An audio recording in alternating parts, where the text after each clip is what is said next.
지만 산전수전 겪으며 살아온 여성입니다.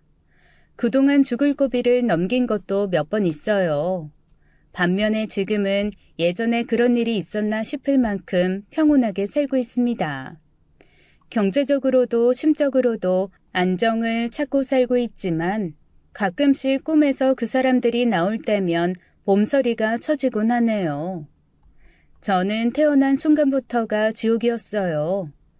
요즘 뉴스에 보면 걷지도 못하는 아이를 집안에 방치해서 죽게 한 부모 이야기가 나오곤 하잖아요. 그런 얘기를 들으면 정말 남일 같지가 않습니다. 저도 만만치 않은 환경에서 자랐거든요. 어릴 때의 모습을 제가 기억하는 건 아니지만 저 대신 기억하고 계신 할머니가 얘기해 주셔서 대충은 알고 있어요. 네가 대체 고아랑 다를 게 뭐냐. 네 엄마는 허구한 날 밖으로 나돌고 애비란 놈은 집에 붙어있질 않으니. 에휴. 할머니께 전해 들은 이야기가 몇 가지 있는데요. 요즘 나오는 기사들과 별반 다르지 않더라고요. 제가 6개월도 되지 않았을 때 엄마가 저를 집에 혼자 두고 놀러 나갔다고 했어요. 결혼하자마자 아버지와 사이가 좋지 않았던 엄마는 술에 의존하며 지내셨다고 했죠. 네가 생겨서 21살에 시집왔으니 지 친구들이랑 얼마나 놀고 싶었겠어. 그래도 그렇지. 어떻게 분유 한 통 타놓고 그렇게 3일을 집에 안 들어올 수가 있는지. 그날도 엄마는 친구들을 만나러 나간 모양이었어요. 아기 우는 소리에 이웃 주민이 경찰에 신고를 했고 경찰이 집에 왔을 때 저는 상한 분유를 마셔서 온통 설사를 해놨다고 했습니다. 온몸에 발진이 나고 장염까지 걸려서 고열이 나고 있었다네요. 엄마 아빠는 둘 다 연락이 안 되어서 결국 할머니에게까지 연락이 간 거였어요. 결국 그때부터 할머니가 저를 데려다 키우셨다고 했습니다. 저는 생후 6개월에 부모님에게 버려진 것과 다름없었어요. 그래도 할머니와 사는 동안에는 여느 아이들과 비슷하게 자랐습니다. 다만 부모님이 안 계시다는 것만 빼고요. 비록 좋은 옷과 좋은 음식은 없었지만 할머니의 보살핌을 받으며 자랐던 그때가 좋았던 것 같아요. 그 당시엔 그저 동네 친구들과 노는 게 가장 즐거울 나이였으니까요. 하지만 제가 국민학교 4학년 때 할머니가 돌아가시면서 저는 어쩔 수 없이 다시 부모님과 함께 살게 되었습니다. 정말 신기한 건 서로 사이가 나쁜 부모님인데 한 집에서 같이 산다는 거였죠. 부모님이 살고 계신 집은 아주 허름한 반지하 주택이었어요. 방 한 칸에 조그만 부엌 싱크대 하나 붙은 게 전부인 집이었죠. 화장실도 없었어요. 화장실은 1층에 사는 세대들이 함께 쓰는 공용 화장실이 전부였죠. 부모님과 함께 그 작은 방에서 살게 되면서 제 인생의 지옥이 시작되었습니다. 야, 엄마 나갔다 올 테니까 집 치워놓고 설거지 해놔. 엄마는 고작 11살밖에 안 된 저에게 집안일을 시키셨습니다. 고사리 손으로 집안일을 해봤자 얼마나 잘했겠어요. 제 딴에는 신경 써서 했는데도 엄마가 돌아오면 머리를 쥐어 박히거나 꼬집히기 일쑤였죠. 하지만 엄마보다 더 무서운 건 아빠였어요. 어쩌다 한 번씩 아빠가 집에 들어오는 날이면 조용히 지나가는 법이 없었습니다. 물건 부서지는 소리에 고성이 오가며 엄마와 싸우셨어요. 엄마는 집을 나가버리면 그만이었지만 집안에 남아있던 저는 아빠의 화를 온통 받아내야만 했죠. 야, 나가서 담배 사와. 아빠는 돈도 주지 않고 심부름을 시키셨어요. 왜 그러고 서 있어? 담배 사오라는 말 안 들려? 저 돈 주세요. 제가 우물쭈물하고 서 있다가 돈 이야기를 꺼내면 곧바로 손바닥이 날아왔죠. 너도 나 돈 없다고 무시하냐? 이 조그만 게. 지금 네 아빠 돈 없다고 무시해? 아빠는 말을 하는 와중에도 저를 때리는 걸 멈추지 않으셨어요. 저는 가까스로 도망쳐 나와 가게로 향했습니다. 그 모습이 불쌍했던 가게 주인은 처음에는 저에게 담배를 외상으로 주었어요. 하지만 그것도 한두 번이었죠. 외상값을 갚지 않는 걸 알고는 더 이상 외상으로 물건을 내주지 않았습니다. 빈손으로 집에 돌아가면 맞아 죽을 게 뻔하니 저는 집 담벼락에 쪼그리고 앉아서 아버지가 잠들 때까지 기다리곤 했어요. 그러던 어느 날이었습니다. 그날도 어김없이 아버지를 피해 담벼락에 쪼그리고 있을 때였어요. 옆집 3층에서 누군가 내려오더군요. 계단 내려오는 소리가 들리더니 이내 대문이 열렸습니다. 어떤 아저씨가 쓰레기를 버리러 나오더군요. 이런 다세대 주택은 보통 3층에 주인이 사는데 3층에 사는 옆집 주인 아저씨 같았어요. 그 아저씨는 저를 한번 쓱 쳐다보더니 쓰레기를 버리고 다시 집으로 들어갔습니다. 그런데 그 아저씨가 몇 번이나 더 나왔다 들어갔다 하더니 저에게 말을 걸더라고요. 비 오는데 밖에서 왜 그러고 있어? 엄마한테 혼났냐? 제가 아무 말도 하지 않고 가만히 쳐다만 보자 그 아저씨가 말했습니다. 얼른 들어가서 잘못했다고 해. 이러다 감기 들겠다. 저는 아무 대꾸 없이 고개를 푹 숙이고는 온몸을 웅크렸어요. 그 아저씨는 가만히 서서 저를 보더니 다시 집에 들어갔습니다. 그런데 잠시 후 우산을 들고 나와 제게 쥐어주더군요. 아저씨는 이번에도 말없이 집으로 들어가셨어요. 저는 한 번도 받아보지 못한 낯선 관심에 그저 무서운 생각만 들었습니다. 그 당시 저에게 어른이라는 존재는 모두 달갑지 않은 사람들이었으니까요. 그래도 그 우산을 돌려줘야겠다는 생각에 가끔씩 옆집을 들여다보았어요. 하지만 그 아저씨를 만날 수 없었고 저는 우산을 그 집 대문 안쪽에 세워두었죠. 어느 날 보니 그 우산은 없어져 있었습니다. 직접 만나면 감사하다는 말을 하려고 했는데 그 후로 한동안 보지 못했어요.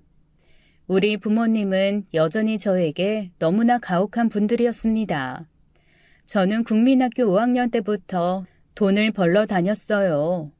돈을 벌어오라는 부모님 말에 전단지 알바를 했습니다. 3월인데도 눈이 내리는 날이었어요. 제대로 된 옷은 할머니가 살아계실 때 사주신 옷이 전부였어요. 할머니가 저 국민학교 3학년 때 사주신 잠바를 입고 나갔습니다.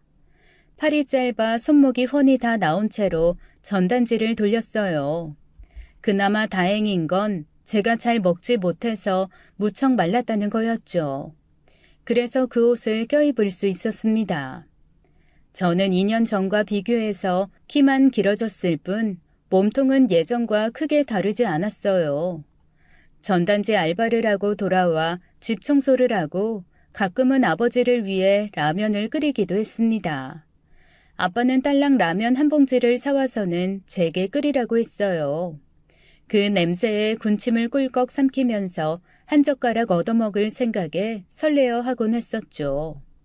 하지만 아버지는 정이 많은 사람은 아니었나 봅니다. 국물조차 거의 남기지 않고 냄비를 싹싹 비워내셨어요. 저는 그 냄비에 조금 붙어있는 라면 찌꺼기와 국물만 맛볼 수 있었습니다. 엄마가 집에 있을 땐 그나마 밥을 좀 챙겨 먹을 수 있었어요. 그런데 엄마가 아빠와 크게 싸운 날 이후로 엄마가 한동안 집에 들어오지 않았습니다. 아빠마저 집에 들어오지 않아서 몇 날 며칠 저는 혼자 집을 보아야 했어요. 집에 먹을 거라고는 없고 돈 한 푼도 없는데 제가 어떻게 먹고 살 수 있었겠어요. 알바를 했다고는 했지만 알바비를 받는 날엔 어김없이 엄마나 아빠가 집에 들어왔고 제가 벌어온 돈을 낚아 채가셨습니다. 그게 당연한 듯 저는 알바비가 든 봉투를 식탁 위에 올려놓곤 했어요. 그렇게 하지 않으면 얻어 터질 테니까 눈치껏 미리미리 행동한 거였죠. 아무튼 부모님이 여러 날 들어오지 않던 날이 종종 있었습니다.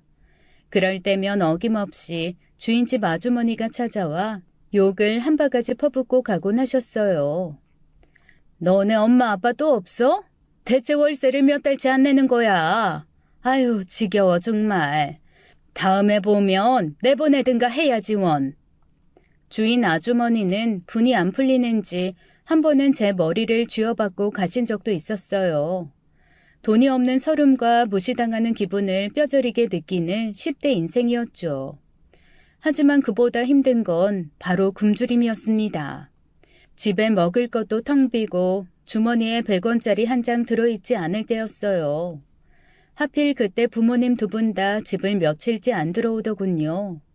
저는 이대로 가다가는 굶어 죽겠구나 싶었습니다. 결국 뭐라도 먹어야겠다는 생각에 동네에서 조금 멀리 떨어진 큰 길가에 있는 슈퍼에 들어갔어요. 아무래도 동네 구멍가게보다는 좀 큰 슈퍼에 가서 훔치는 게 더 수월할 거라 생각했습니다. 그리고는 부피가 작고 눈에 띄지 않으면서 소리가 나지 않을 만한 걸 찾았습니다. 그건 에이스 과자였어요. 부피도 작고 소리도 안 나고 과자가 꽉 차 있는 바로 그 과자요. 그리고 우유 200ml짜리도 하나 몰래 잠바 안쪽에 숨겼습니다. 그걸 몰래 옷 속에 감추고 가게를 빠져나오는데 가게 주인 아저씨가 저를 불러 세울까봐 심장이 터질 듯이 콩닥거렸어요. 가게 문을 드르륵 옆으로 열고 나가려던 순간 누군가 제 목덜미를 잡아쥐더군요. 저는 너무 놀라 심장이 떨어져 나가는 줄 알았어요. 제 목을 잡은 사람을 바라보니 다름 아닌 옆집 아저씨였습니다. 이놈, 너 옷 속에 뭐 훔쳤어? 안 훔쳤어요. 이거 놔요. 너 이놈, 바늘 도둑이 소도둑 된다는 말 안 배웠어? 당장 이리 들어와. 아저씨는 제 목덜미를 잡고 가게 주인 앞으로 끌고 갔습니다. 가게 주인은 어리둥절한 표정으로 저를 바라보았어요. 무슨 일이요? 이놈아, 얼른 네가 뭘 잘못했는지 말하지 못해. 저도 당연히 알았어요. 도둑질이 얼마나 나쁜 짓인지 말이에요. 훔친 물건을 내놓고 잘못했다고 말해야 한다고 생각했어요.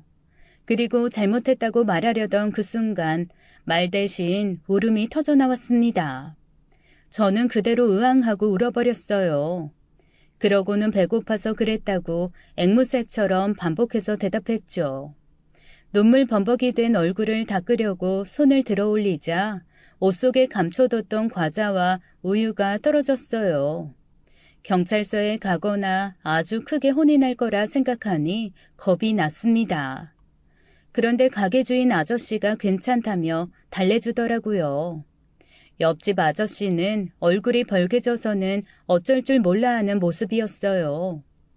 애가 왜 이렇게 말랐어? 괜찮으니까 네가 고른 거 가져가서 먹어라. 그리고 뚝해. 너 때문에 손님들 다 도망가겠네. 가게 주인 아저씨는 제 손에 우유와 과자를 쥐어주고는 가라고 제 등을 밀었습니다. 저는 양손에 과자와 우유를 들고 훌쩍이면서 걸어갔어요. 공원에 가서 우유와 과자를 먹었어요. 배를 채우고 나니 수치심이 들었습니다. 옆집 아저씨에게 다음에 만나면 감사하다는 말을 하려고 했었는데 물건이나 훔치는 모습을 보였으니 날 어떻게 생각할까 싶어 창피함이 밀려왔어요. 배는 채워서 살 것 같았지만 기분은 별로 좋지 않았습니다. 그런데 그날 저녁 저희 집 문을 두드리는 소리가 들렸어요. 문을 열고 나갔더니 아저씨가 서 있었습니다. 양손에 커다란 검은 봉지를 들고서요. 아저씨는 멋쩍어하며 봉지를 내밀었고 저는 얼결에 봉지를 받았습니다. 그 안에는 빵과 우유가 잔뜩 들어있었어요. 그리고 라면도요. 저기, 아저씨가 아까는 미안했다. 그래도 도둑질은 나쁜 거야. 앞으로 배고프면 차라리 우리 집에 와서 밥 먹고 가. 너 아저씨 집 어딘지 알지? 저는 고개를 끄덕였습니다. 그 후로 아저씨와는 더 자주 마주치고 더 자주 말도 하게 되었어요. 서로 조금씩 알아가게 되었죠. 아저씨는 저의 가정 환경을 알게 되었고, 저는 아저씨가 저랑 같은 학교, 같은 학년인 남자아이의 아빠라는 사실을 알게 되었습니다. 그 남자아이는 학교에서 말이 없고 존재감이 없는 아이였어요. 그런 애가 있는 줄도 몰랐는데 나중에 알고 보니 그 애도 저라는 애가 있는 줄 몰랐다고 했습니다. 그의 이름은 정우였어요. 하루는 그 정우가 저희 집에 와서 저를 불러냈습니다. 자기네 집에 잠깐 오라는 거였죠. 가보니 아저씨가 앞치마를 두르고 밥을 하고 있었는데 그 모습이 너무나 이상하게 느껴졌습니다. 저는 그때까지 남자가 요리를 할 수 있다는 생각을 해본 적이 없었거든요. 아저씨의 요리는 맛있었어요. 아저씨네 집에 오며 가며 밥을 먹다 보니 하나 더 알게 된 사실이 있었습니다. 바로 아저씨네 집엔 아줌마가 없다는 거였어요. 정우가 말이 없던 것도 아줌마가 돌아가시고 나서 그렇게 된 거라고 했습니다. 저는 제 가족보다도 옆집 사는 정우네와 더 가족같이 지내곤 했어요. 같은 중학교를 갔으면 좋았겠지만 저는 여중으로 가고 정우는 남중으로 진학했습니다. 중학교에 입학하면서 교복을 맞춰야 하는데 엄마 아빠는 제게 돈 쓰는 걸 무척 아까워하셨어요. 심지어 제가 벌어온 돈으로 교복 사는 건 사치라고 말하는 사람들이었죠. 제가 교복을 못 사고 있는 걸 안 아저씨는 교복을 구해다 주셨어요. 정우의 고모가 이 동네에 사는데 그 고모의 딸이 제가 다닐 중학교를 졸업하고 고등학교에 진학했다고 했습니다. 그래서 교복을 얻어온 거라고 했어요. 교복은 3년 입은 거라기엔 너무나 깨끗하고 좋아 보였어요. 게다가 그 조카가 쓰다 남은 거라며 학용품도 한가득 가져다 주셨어요. 부모님은 제가 학교에 가던 날 교복을 보고는 어디서 돈이 나서 교복을 산 거냐고 제 뺨을 때리셨습니다. 저는 차마 옆집 아저씨가 구해줬다는 이야기는 못했어요. 불똥이 옆집 아저씨에게 튈까 봐서요. 그저 옷 수거함에서 버려져 있길래 주워왔다고 했죠. 부모님은 당연히 제 말을 믿지 않으셨지만 곧 다른 데로 관심을 돌리기 바빴습니다. 애초에 저에게 관심이 많은 사람들이 아니었으니까요. 제가 중학교 2학년 때 아빠가 하루는 기분이 좋아서 들어오셨습니다. 보통은 술을 먹고 들어오셔서 온갖 짜증을 다 부리시는데 그날만은 콧노래를 부르며 들어오셨어요. 돈다발이 든 봉투를 가지고 와서는 엄마 앞에 보여주는데 엄마는 콧방귀를 뀌고는 웬 종이 한 장을 아빠 앞에 내밀었습니다. 그게 이혼 서류라는 건 나중에 알았어요. 기분 좋았던 아빠는 어느새 난폭해져 있었고 입에 담지 못할 폭언을 엄마에게 해댔습니다. 하다 내 친구랑 바람을 피워. 라는 아빠의 말이 기억에 남네요. 엄마는 집을 나가버렸고 저는 아빠의 감정 쓰레기통 역할을 해야만 했죠. 제게 폭언은 물론이고 폭행도 서슴지 않았어요. 아빠는 제게도 집에서 나가라며 문 밖으로 밀어버렸습니다. 저는 밤탱이가 된 얼굴이 창피해 담벼락 아래 숨어 있었어요. 이날만큼은 누구에게도 제 모습을 보이고 싶지 않았습니다. 그런데 왜 이럴 때만 아저씨가 나타나는 건지 아저씨는 저를 보고 놀라서는 저를 집으로 데려가셨어요. 그리고는 호랑이 연고를 꺼내서 제 얼굴과 팔에 난 멍에 발라주셨습니다. 아저씨는 연신 한숨을 내쉬셨어요. 그러면서 제게 의미심장한 말을 하셨습니다. 선혜야, 너 아저씨 따라갈래? 아저씨는 곧 이사를 갈 거라고 했어요. 아저씨 직장이 먼 곳으로 발령이 나서 이사 간다고 하면서요. 아저씨는 제게 말했어요. 만약 아저씨를 따라간다고 하면 부모님께 직접 말씀드리겠다고요. 마음 같아서는 따라가고 싶었지만 어린 저에게 그건 너무나 큰 모험이었습니다. 결국 저는 싫다고 말해버렸죠. 아저씨는 알겠다고 하고는 이사가기 전까지 저의 든든한 버팀목이 되어주셨어요. 이사 가시는 날엔 제게 돈까지 쥐어주셨습니다.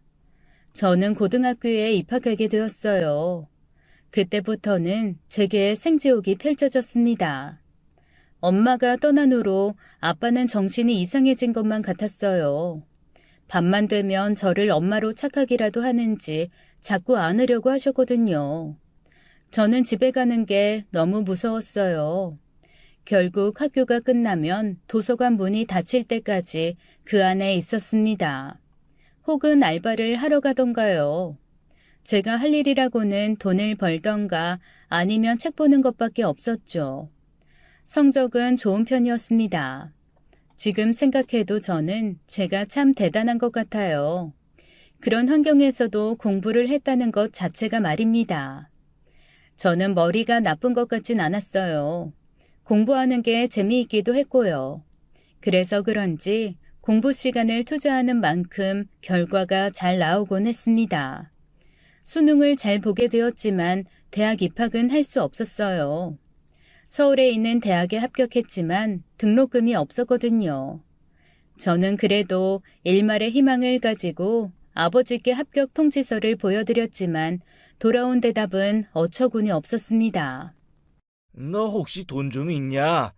지난달 알바비 들어왔을 거 아니야?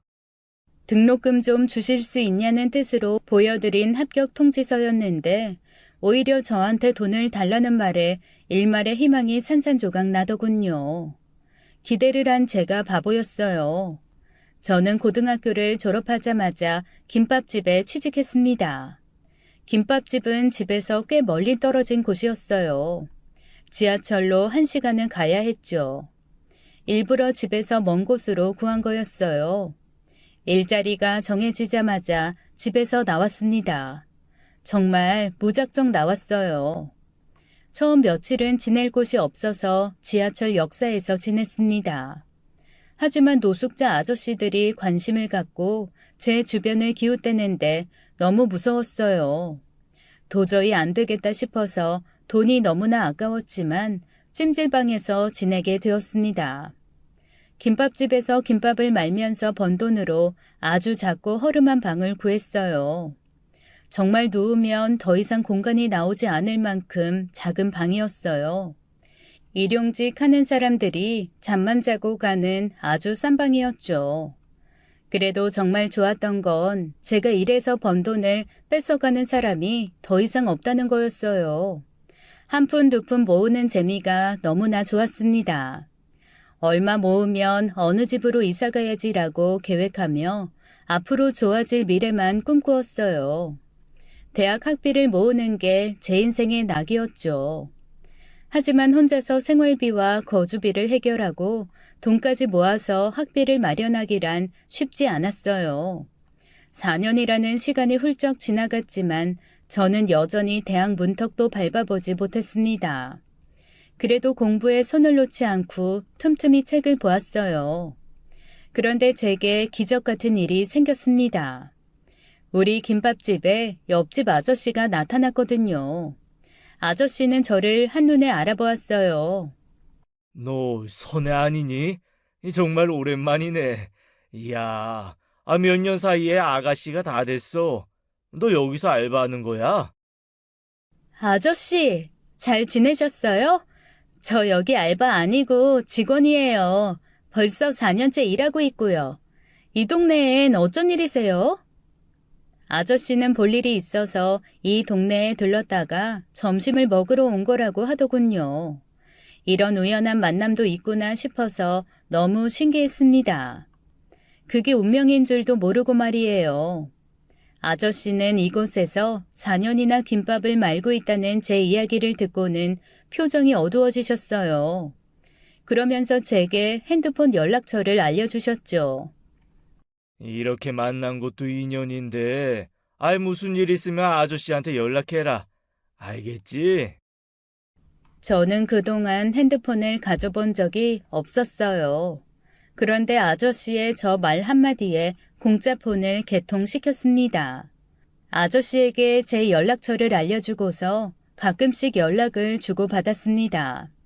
문자 메시지를 보내는 건 특별할 것 없는 제 일상에 아주 소소한 즐거움이었어요. 하지만 그 즐거움도 잠시 저는 경찰서로부터 전화를 받게 되었습니다. 알고 보니 아빠가 저를 실종신고 낸 거였어요. 핸드폰을 개통시킨 후 금융거래를 하게 되자 경찰에서 알아보고는 제게 연락을 한 거였죠. 아빠는 저를 찾아와 말했습니다. 이제 그만 집으로 들어와.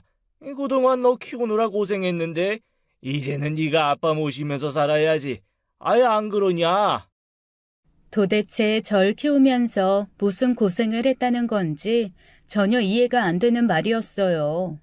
생활비 한 번 준 적 없는 아빠였습니다. 그러면서 제가 번 돈부터 확인하려고 하더라고요. 제가 돈 벌어놓은 거 없다고 하자 집을 뒤지기 시작했습니다. 집안에 꼭꼭 숨겨둔 통장을 아빠는 순식간에 찾아냈고 제 도장까지 챙겨 집을 나가려고 했어요. 아빠, 그건 진짜 안 돼요. 저 대학 가야 돼요. 제발요. 그 통장 가져가면 저 못 살아요. 애원하듯이 아빠를 붙잡고 말렸어요. 아빠를 못 나가게 막아서자 아빠는 저를 때리기 시작했습니다. 저는 입술이 터져나가면서도 막무가내로 아빠를 막았지만 소용없었습니다. 아빠는 사라졌고 1년이 지났을 때 저는 제가 신용불량자가 되어 있다는 사실을 알게 되었어요. 무슨 수를 쓴 건지 제 명의로 대출도 받았더라고요. 통장이 압류되어서 마음대로 쓰기도 어려웠고 사는 것 자체가 숨이 막혔습니다. 모든 걸 다 포기해버리고 싶다고 느꼈을 때 아저씨에게 문자 한 통을 보냈어요. 아저씨, 그동안 정말 감사했습니다. 내 친아빠보다도 더 친아빠 같은 아저씨, 안녕히 계세요. 라고요. 왜 아저씨에게 문자를 보낸 건지 모르겠어요. 아저씨가 저를 살려줄 구원자라고 여겼던 걸까요? 눈을 떠보니 병원이었어요. 링겔줄이 몸에 주렁주렁 달려 있었습니다. 아저씨가 쓰러진 저를 병원에 입원시킨 거였어요. 야, 이놈아. 이게 무슨 짓이야? 어떻게 이런 무서운 생각을 할 수가 있어? 내가 얼마나 놀랐는 줄 알아? 죄송해요. 죄송이고 뭐고. 너 앞으로도 이럴 거야. 저는 대답하지 못했어요. 앞으로의 인생이 계속 이렇다면 앞으로도 이러지 않는다고 보장을 할 수가 없었습니다. 어허, 이 녀석 대답 안 해. 아저씨가 힘든 일 있으면 연락하랬더니 이 녀석이 힘든 건 말도 안 하고 이런 짓을 벌여. 너 이럴 거면 그냥 내 딸 해라. 내가 네 아빠 할 테니까. 그간의 사정을 알고 있던 아저씨는 제게 아빠가 되어주겠다고 하셨어요. 그 말을 듣는데 눈물이 줄줄 흘러나왔죠. 저는 퇴원 후 살던 자취방부터 정리했습니다. 그리고 아저씨네 집으로 이사를 들어갔어요. 정우가 저를 따뜻하게 맞이해 주었어요. 잘 왔어. 오느라 고생했어. 정우는 군대를 제대하고 대학에 복학한 상태였어요. 대학생 폼이 제법 나는 게 꽤나 멋졌습니다. 그저 부럽기만 했어요. 하루는 퇴근 후에 정우 책상에 있던 전공책을 들여다보는 걸 아저씨가 본 모양이었습니다. 제게 대학을 다녀보지 않겠냐고 하더군요. 학비는 아저씨가 지원해 주겠다면서요. 저는 심장이 두근댈 정도로 설레었지만 차마 바로 그러겠다고 말하지 못했죠. 아저씨에게 너무나 죄송했으니까요. 정운의 이사를 오고 나서 저는 처음으로 안락함이라는 걸 느꼈습니다. 퇴근 후에 편히 쉴 수 있는 집이 있다는 것만으로도 행복했어요. 물론 혼자 자취할 때도 그렇긴 했지만 자취방과는 비교할 수 없는 안락함이라는 게 있었죠. 이런 보금자리를 마련해 준 것만으로도 감사한데 집세와 공과금도 내지 않으면서 지내는 제가 어떻게 학비까지 받을 수 있겠어요. 제가 거절하자 아저씨는 제 속마음이라도 읽은 듯이 제게 대학에 가라고 말씀해 주셨습니다. 딸, 걱정 말고 대학 가. 그 말을 들은 저는 아저씨가 저를 구하러 왔을 때보다 더 많은 눈물이 나왔습니다. 저는 대학에 들어가게 되었어요. 최대한 학비 부담을 줄여드리고자 미친 듯이 노력했는데 성과를 제대로 보았나 봐요. 저는 서울대에 합격했습니다. 아저씨와 정우가 누구보다 기뻐해줬어요. 저는 누구나 부러워할 만한 대학생이 되었습니다. 제 인생 통틀어 가장 빛나는 순간이었어요. 이 모든 게 아저씨 덕분이었죠. 저는 여느 평범한 아이들처럼 대학생 신분으로 이 사회를 살아가고 있었어요. 과외 아르바이트를 꾸준히 하면서 제 용돈도 벌고 가끔 아저씨께 학비에 보태시라고 돈을 붙여드리기도 했습니다. 물론 아저씨는 괜찮다고 하셨지만요. 저에게는 생애 첫 남자친구가 생기기도 했어요. 만난 지 반년쯤 되었을 때 저의 환경에 대해서도 어느 정도 알려주게 되었습니다. 불우한 가정 환경에서 자랐고 20살에 집을 나왔는데 어릴 때부터 알던 아저씨네 집에서 함께 살고 있다고요. 아저씨 보살핌 덕에 대학까지 올 수 있었다고 얘기해 주었죠. 남자친구는 좋은 집안에서 태어나 엘리트 코스를 밟으며 살아온 사람이었어요. 제 이야기를 듣고 난 후에 남자친구는 먼 나라 이야기를 들은 듯한 표정이었습니다. 그래도 저를 많이 사랑한다고 표현하는 친구였기에 제 상황을 온전히 이해해 줄 거라 생각했습니다. 제 생일날 가족들과 식사를 하기로 한 날이었어요. 보통 우리 나이 때 아이들이라면 생일을 남자친구와 보내겠지만 저는 가족이 더 중요했습니다. 그래서 남자친구에게 양해를 구하고 가족들과 함께 식사 약속을 잡았죠. 학교 정문에서 아저씨가 저를 마중 나오셨더군요. 고급차에서 내리는 아저씨가 제게 손을 흔들어 보였어요. 저는 남자친구에게 가보겠다고 인사를 하고는 아저씨에게 뛰어갔죠. 그런데 다음날 이상한 소문이 돌기 시작했습니다. 제가 원조 교제를 한다는 충격적인 소문이었죠. 알고 보니 남자친구가 아저씨의 모습을 보고 동기들에게 이상한 소문을 낸 모양이었습니다. 나 진짜 궁금해서 그러는데 그런 거 하면 얼마 받아? 저는 그렇게 묻는 여자의 뺨을 힘껏 쳤습니다. 야, 왜 죄 없는 애를 때려? 솔직히 너 여기 등록금 그 아저씨가 대주는 거라며. 희원 오빠가 그러던데?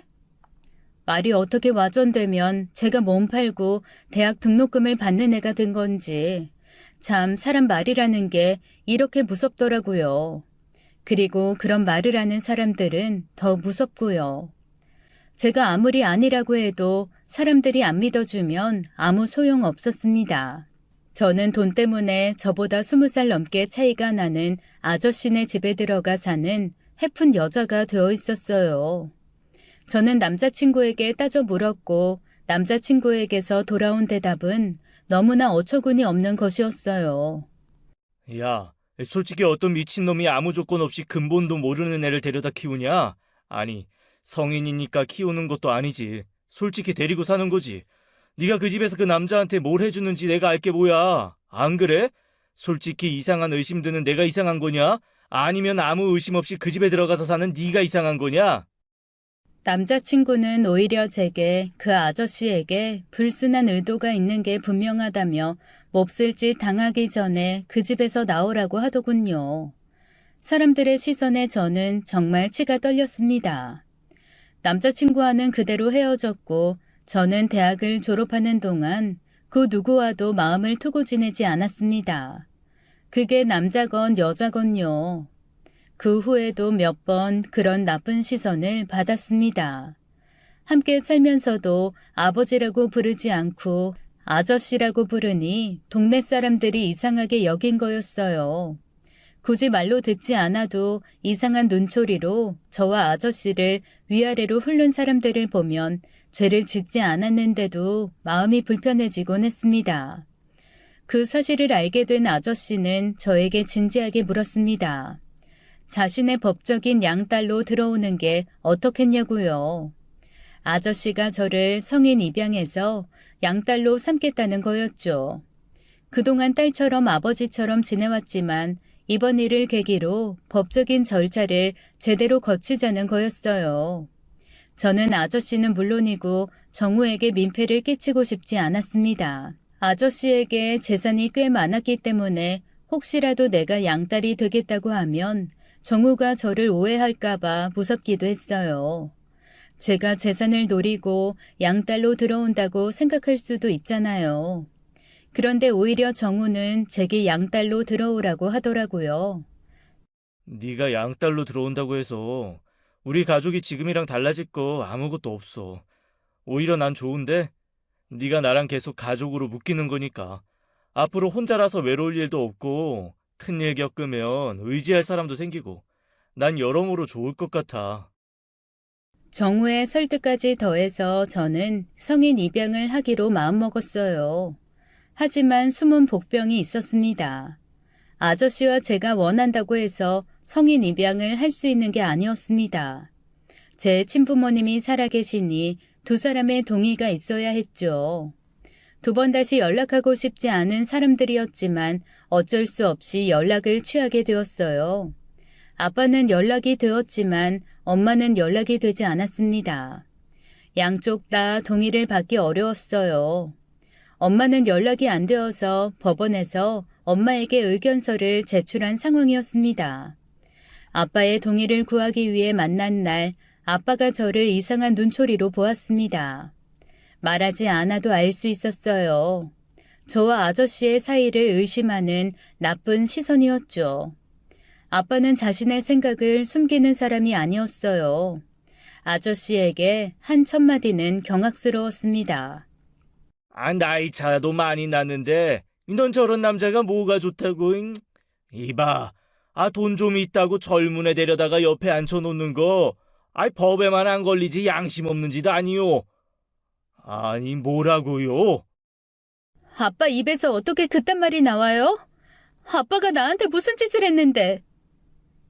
옛날 일이 떠올라 온몸이 부들부들 떨려왔습니다. 그런데 아저씨가 저보다 더 흥분해서는 소리치며 단호하게 말하더군요. 당신이 애비 노릇 똑바로 했으면 애가 이 지경까지 왔겠어요. 양심이야말로 당신이나 챙겨. 조금이라도 부성애가 있으면 입이한 동이나 하라고. 맨입으로는 안 되지. 아빠는 뻔뻔하기가 이루 말할 수가 없었습니다. 자기가 한 짓은 나 몰라라 하고 아저씨 앞에서 되도 않는 아빠 노릇을 하려고 하더군요. 하지만 결국 아빠의 목적이 돈이라는 사실을 알게 되었어요. 아빠의 말이 길어진 이유는 오로지 돈 때문이었습니다.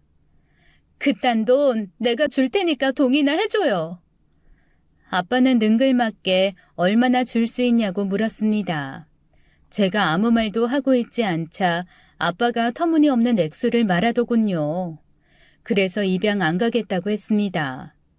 5천만 원이나 내놓으라는데 어이가 없었어요. 제가 싫다고 하니 그제야 꼬리를 내리고는 점점 액수를 줄여 말하더니 급기야 단돈 500만 원만 주면 동의하겠다더라고요. 저는 그것도 싫다고 했습니다. 아빠가 원하는 대로 해주고 싶지 않았거든요. 그날 저는 아무것도 하지 못한 채로 그렇게 헤어졌어요. 그런데 얼마 후에 어쩐 일인지 아저씨로부터 기쁜 소식을 듣게 되었습니다. 아빠로부터 동의를 받았고 엄마로부터 연락도 받았다는 이야기였죠. 엄마는 앞으로 연락하지 말아달라는 조건으로 동의를 하겠다고 했다네요. 아마도 다른 남자와 살림을 차린 모양이었습니다. 그런데 그 집안에 제가 걸림돌이 되는 듯했죠. 다행히 일은 쉽게 풀렸고 저는 성인 입양되었습니다. 입양된 후부터 저는 아저씨를 아버지라고 불렀어요. 입양 후 친부모님과는 다시 연락을 끊었고 저는 평범한 나날을 보내게 되었습니다. 제 나이 31에 정우의 소개로 남편감도 만나게 되었어요.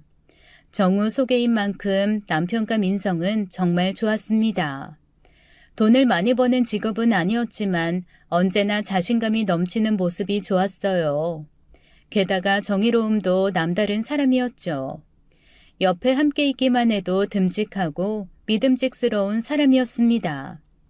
제가 회사 생활하면서 저에게 접근해온 여러 남자들이 있었지만 저는 그 남자들을 다 뿌리쳤어요.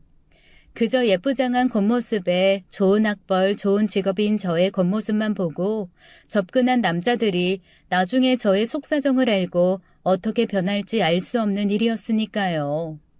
게다가 대학생 때 이미 그런 일을 겪기도 했고요. 그런데 재우 씨는 정우가 보증하는 사람이었고 둘이 만나보라고 해서 만나게 된 거였어요. 사실 겉으로 보이는 조건만 보면 누가 봐도 제가 아깝다고 할 만한 사람이었습니다. 외모, 학벌, 경제적 능력에서는 제가 우위에 있었어요. 제 자랑을 하는 것이 아니라 주변 사람들이 보는 시선이었죠. 결혼 직전까지도 회사 동료들은 제게 신기하다는 반응이었어요. 그 사람들은 제가 양아버지의 친딸이라고 알고 있으니 제가 집도 부자인데다가 학벌도 서울대에 직장과 직업도 좋은 여자라고 알고 있었으니까요. 그래서 제 남편감의 조건이 한참 떨어진다고 생각하는 모양이었습니다. 하지만 저는 재우 씨와 결혼을 결심했을 때 그런 조건들은 하나도 보지 않았어요. 그 사람에게서 풍기는 아우라를 보았죠. 제가 본 재우 씨는 착하고 신뢰할 수 있고 정의감 넘치고 올바른 사람이었거든요. 절대로 저를 배신하지 않을 거라는 신념마저 갖게 하는 사람이었습니다. 재우 씨는 누구보다 제 상황을 잘 이해해주고 진심으로 제 과거를 안쓰러워해 주었어요. 가끔 제가 우울해할 때면 밝은 에너지로 저를 다시 기분 좋게 해주곤 했습니다. 그런 면에 반해서 결혼까지 결심하게 되었어요. 제가 결혼을 한다고 했을 때 누구보다 아저씨가 정말 기뻐해 주셨습니다. 아저씨는 제게 혼수를 넉넉히 해주겠다며 마음에 드는 걸로 고르라고 했어요. 저는 단번에 거절하고 제가 그동안 모아둔 돈으로 해결하겠다고 했습니다. 그랬더니 아저씨가 주방도구와 밥솥만큼은 본인이 꼭 사주겠다고 하더라고요. 밥솥 제일 비싸고 좋은 걸로 사줄 테니 잘 살라고요. 결혼식을 기다리며 행복한 나날을 보내고 있었어요. 재우 씨는 일이 많이 바쁜데도 틈만 나면 우리 집에 자주 오곤 했습니다. 아저씨를 만나 술도 한잔하고 저를 챙기기도 했고요. 제가 없을 때도 집에 다녀간 적이 종종 있었습니다. 저는 그게 재우 씨가 정우와 아저씨를 잘 챙기고 많이 신경 써주느라 그런 줄 알았어요. 그때만 해도 그 작은 행동에 어떤 비밀이 있는 줄은 상상도 못했습니다. 그저 예비 신랑에게 많은 관심과 사랑을 받고 있는 예비 신부인 줄로만 알았죠. 드디어 결혼식 날이 찾아왔어요. 신부화장을 받으면서 행복감에 젖어있던 그땐 그날 무슨 일이 벌어질 줄 전혀 예상도 못했습니다. 예비 신랑과는 눈만 마주쳐도 미소가 지어지고 웃음이 났어요. 다부진 몸에 양복을 입은 모습을 보니 무척 멋져 보였습니다. 예비 신랑이 신랑 입장을 하자 예식홀 쪽에서 사람들의 환호성이 들려왔어요. 예비 신랑의 회사 동료들이 소리를 지르고 난리가 났더라고요. 문 뒤에서 아저씨와 손을 잡고 서 있던 저는 웃음이 터져 나왔어요. 아버지, 재우 씨 동료들 너무 웃기죠? 라며 아저씨를 바라보았는데 아저씨가 고개를 돌리시더라고요. 그러고 보니 제 손을 잡고 있는 아저씨의 손이 조금 떨리는 것 같았습니다. 어허, 이거 이상하게 떨리네. 아저씨 얼굴을 다시 한번 바라보았는데 눈시울이 붉어져 있었습니다. 그 모습을 보자 저도 모르게 눈물보가 터져버렸어요. 엉엉 울어버릴 것 같은 기분을 꾸역꾸역 참으며 신부 입장을 했고 간간히 흐르는 눈물을 꾹꾹 눌러 닦아냈습니다. 남편이 중간에 나와 아저씨로부터 제 손을 건네받았어요. 제 등을 감싸 안으며 저에게 괜찮다고 위로해 주는데 그제야 눈물이 조금 멈췄습니다. 남편과 저는 줄에서 선생님의 말씀을 들으며 행복한 미래만 꿈꾸고 있었어요. 그런데 잠시 후 뒤에서 이상한 소리가 들려왔습니다. 웅성거림은 곧 커졌고 저와 남편은 뒤를 돌아볼 수밖에 없었죠. 주례사님도 주례를 멈추셨어요. 뒤를 돌아보자 노숙자 같은 한 남자가 있었습니다. 술 냄새를 풀풀 풍기는 한 남자가 아저씨를 혼주석 의자에서 끌어내려고 하는 거였어요. 자세히 보니 그건 아빠였어요. 술에 취한 아빠가 제 결혼식장에서 행패를 부리고 있었습니다. 야, 이 자식아. 너한테 그 자리가 어울린다고 생각해? 앉아도 친아빠인 내가 앉아야지. 당장 나와. 남의 결혼식장에 와서 이게 무슨 행패야? 남? 누가 남이야? 내가. 나 우리 선의 아빠야. 그러니까 당장 나오라고. 대체 왜 이래요? 딸 결혼식 망치려고 작정한 거야? 그러게. 왜 하던 대로 안 하고 튕겨? 그동안 잘만 줘놓고. 뭐해? 당장 나와! 아빠는 힘으로 아저씨를 끌어내렸고 그 자리에 버젓이 앉았습니다. 아빠가 하는 행동을 보니 무슨 상황인지 감이 잡히더군요. 아빠가 그동안 아버지에게 돈을 뜯어낸 게 분명해 보였습니다. 설마 아빠, 아버지한테 돈 뜯어냈어요? 넌 아버지라는 말이 술술 잘도 나오나 보네. 이 아빠는 그 집에서 죽던지 말던지 신경도 안 쓰고 그저 돈 많은 양아버지만 야버지지, 어? 이제 와서 도대체 무슨 소리라는 거예요? 당장 나가요. 나가긴 어딜 나가. 내가 혼주인데. 혼주는 무슨 혼주? 딸 자식 이용해서 돈 받아먹는 게 아빠야? 아빠가 그동안 아버지를 이용했을 걸 생각하니 저도 화가 단단히 나더군요.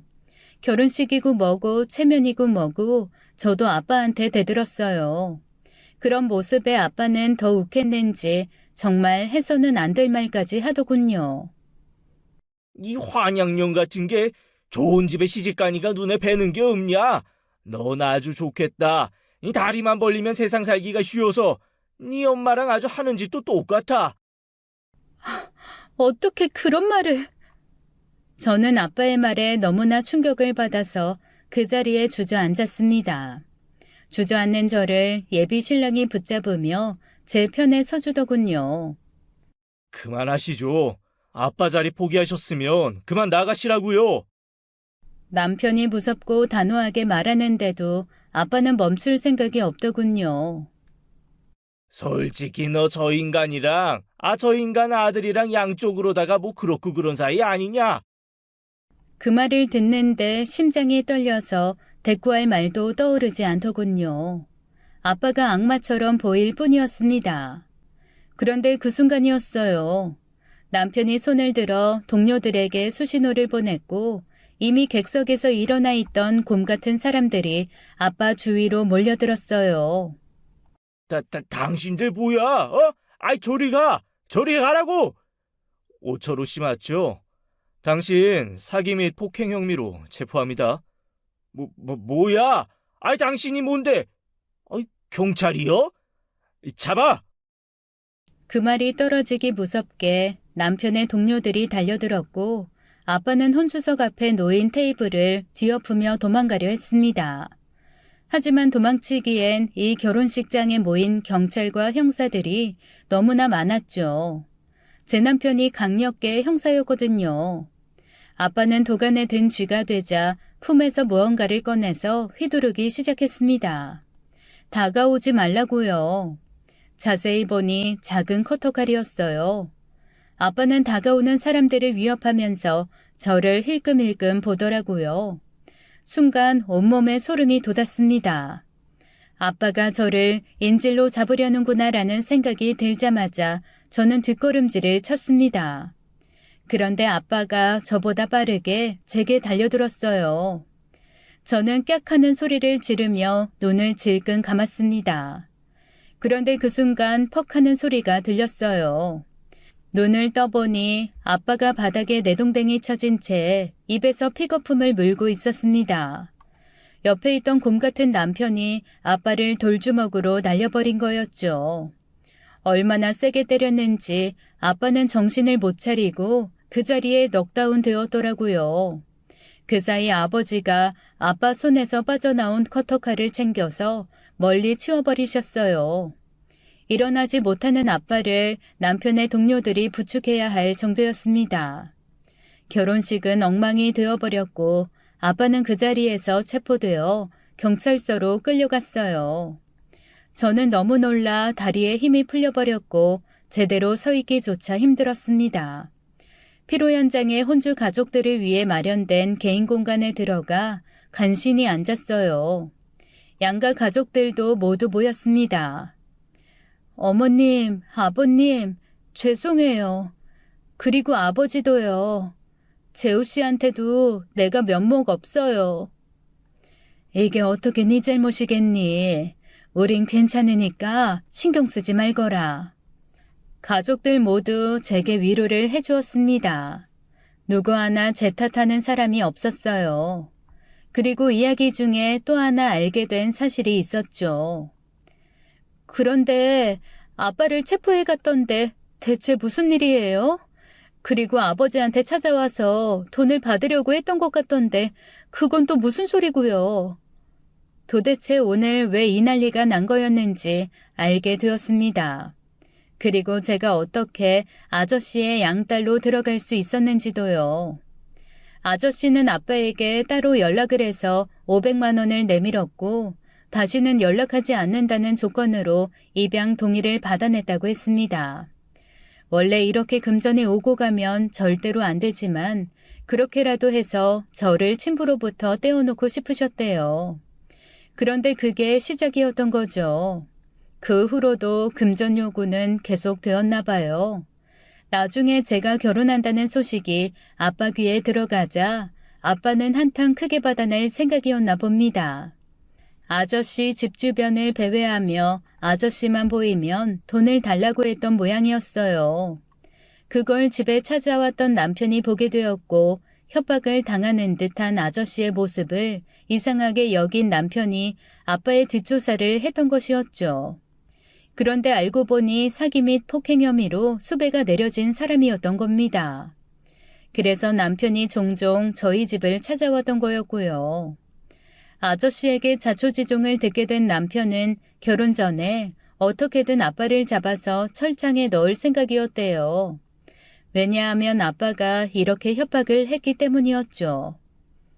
일주일 안에 돈 안 주면 결혼식장에 찾아가서 받을 테니까 그런 줄 알아.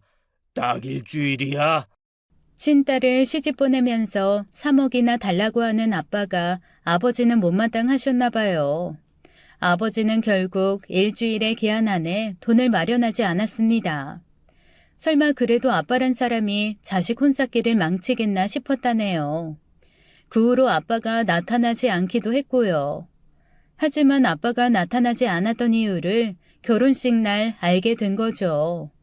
돈을 준비하지 않은 것에 대해 앙심을 품은 아빠가 제 결혼식을 망쳐버리려고 한 거였어요. 그런 줄도 모르고 남편은 아빠가 나타나면 잡으려고 종종 저희 집을 다녀간 거였습니다. 저는 몰랐지만 결혼 직전까지도 형사들이 집 주변을 잠복하고 있었다네요. 아무것도 모르는 건 아빠도 마찬가지였죠. 행패를 부리기 위해 결혼식에 온 아빠는 제 남편이 형사라는 걸 몰랐던 겁니다. 남편은 제게 조금 더 빨리 대처하지 않아서 사람들이 오해할 말까지 듣게 했다고 미안해했어요. 그러면서 제게 사람들이 오해하지 않게 뒤처리하겠다며 호언장담했습니다. 나중에 알고 보니 청첩장을 보낸 집에 모두 편지를 돌렸다고 하더군요. 그 내용은 남편이 살아온 이야기와 저에 관한 이야기였어요. 저는 한 지인으로부터 그 편지를 받아서 읽어보게 되었고 마음이 아파서 눈물이 나오더군요. 남편은 자신의 치부를 드러내면서까지 저를 지켜주고자 했습니다. 사실 제 양아버지는 남편의 은인입니다. 남편은 중고등학교 시절 극심한 괴롭힘을 당한 사람이었어요. 왜소한 체격과 작은 키 때문에 남자애들 틈에서 괴롭힘을 당했다고 했죠. 게다가 내성적인 성격도 한몫했고요. 중학교 때 부모님 사이가 나빠서 이혼안에 만회하던 시절이라 부모님께 사정을 털어놓지도 못했다고 했어요. 참고로 지금 남편의 어머니는 친어머니시지만 아버지는 새아버지이십니다. 두 분이 성격차로 헤어지셨다고 했어요. 아무튼 중학교 때부터 이어져 오던 괴롭힘은 고등학교 진학 후까지도 이어졌다고 했어요. 남편이 고등학교 1학년 2학기에 접어들 무렵 학교에 한 선생님이 새로 왔다고 했습니다. 그 사람이 바로 제 양아버지였어요. 제 양아버지가 교사이셨거든요. 남편은 삶의 끈을 놓기 직전에 제 양아버지를 만나서 새로운 삶을 살게 되었다고 했습니다. 양아버지는 제 남편을 정우와 함께 운동시켰다고 했어요. 정우는 어릴 때부터 주짓수를 배워왔기에 제 남편에게도 운동을 시킨 거였죠. 고1 때 운동을 시작하면서 남편은 키가 엄청나게 컸다고 했습니다. 1년에 거의 20cm가 컸다고 했으니 외형부터 무척 달라진 거였죠. 기초체력 키운다고 줄넘기를 엄청 시켰다던데 그게 효과를 본 것 같다고 했어요. 체력이 좋아지니 남편을 괴롭히던 녀석을 때려 눕혔다고 했습니다. 그랬더니 남편을 함부로 대하는 친구들이 확연히 줄었다더군요. 하지만 그 일 이후로 양아버지가 남편의 체력과 정신력을 키우며 정신교육까지 시켰다고 했습니다. 힘은 누군가를 지켜주기 위한 거라고 알려주면서 인내심도 끊임없이 쇠뇌시켰대요. 힘은 꼭 필요할 때 쓰는 거라고요. 양아버지의 도움은 그뿐만이 아니었대요. 남편의 어머니가 이혼하면서 정신적으로 많이 힘들었는데 그때마다 선생님인 양아버지가 많은 상담을 해주었다고 했습니다. 그래서 마음을 많이 잡았다고 했죠. 공부도 하고 운동도 하면서 경찰대에 입학했고 그때부터는 누구보다 바르게 살았다고 했습니다. 남편은 자신의 이야기를 하며 양아버지가 얼마나 좋은 사람인지 사람들에게 알려주었어요. 그리고 저에 대한 이야기를 꺼내며 양아버지의 도움으로 어려운 환경에서도 포기하지 않고 열심히 산 사람이라고 소개했습니다. 제가 얼마나 치열하게 살아왔는지, 올곧게 살아왔는지 아주 세세하게 적혀 있었어요. 그리고 제 아버지가 얼마나 나쁜 사람인지도요. 그 편지에는 그런 내용들이 모두 담겨 있었습니다. 편지에 답장을 보내준 하객들도 있었습니다. 제게 응원하는 말과 함께 예쁘고 행복하게 두 사람 잘 살라는 덕담들이었죠. 저는 저를 세심하게 신경 써준 남편에게 너무 감사했어요. 사람들에게 말로만 이해시키고 넘어가는 게 아니라 5장이나 되는 편지에 구구절절 이야기를 적어 사람들이 저와 양아버지를 오해하지 않게 한 것에 감동받았습니다. 저희 시어른분들도 정말 대단하세요. 아빠의 행패에도 전혀 저를 의심하거나 나쁜 시선으로 바라보지 않으셨습니다. 그런 부분에서 정말 감사한 마음이 들었어요. 그래서 결혼한 지 수년이 지난 지금까지도 더 잘해드리려고 노력하며 살고 있습니다. 남편에게도 더 믿음 줄 수 있도록 올곧게 살고 있고요. 양아버지께도 더 효도하고 정우와도 우애 있게 지내는 게 앞으로 제 인생의 사명이라고 생각합니다. 아빠는 그 후로 제 앞에 다시 나타나지 않았어요. 감옥에 들어갔다가 나온 지 꽤 지났지만 든든한 제 울타리인 남편과 가족들 덕분인지 제 앞에 나타나지 않네요.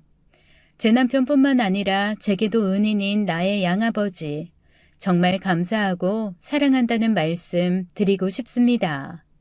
제 이야기 들어주셔서 감사합니다. 지금까지 사연 읽어주는 남녀였습니다. 끝까지 시청해주신 여러분 감사드리며 저희는 다음 사연으로 돌아올게요. 감사합니다.